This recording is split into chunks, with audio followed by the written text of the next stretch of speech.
fliegen die immer so auseinander fliegen.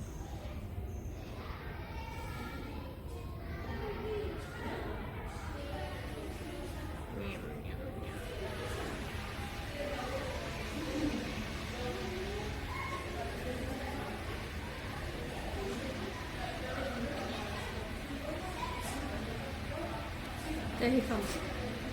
Der Big One.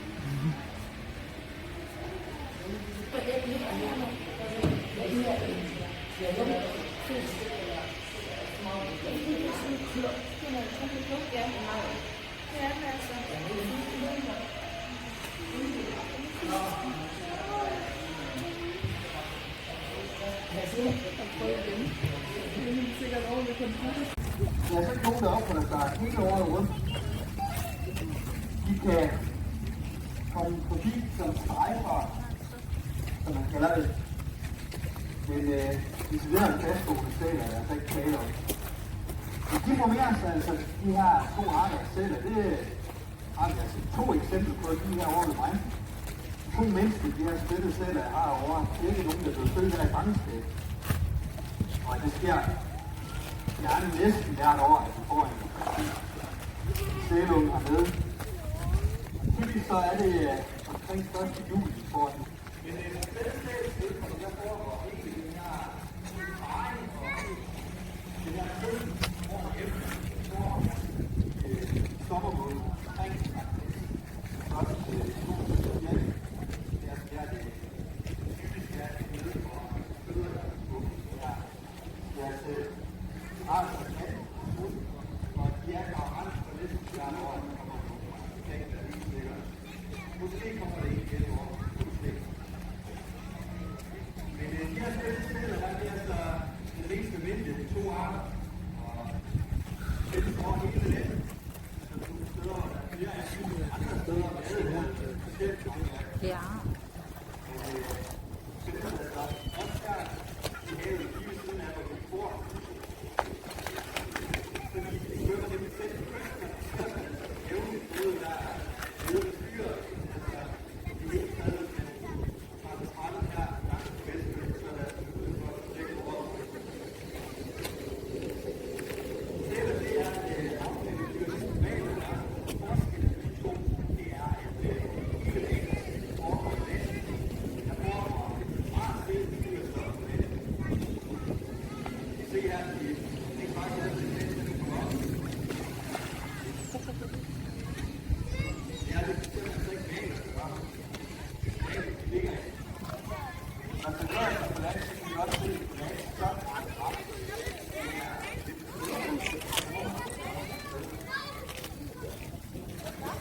Kender man til udøver?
So we are here at Mille in Denmark.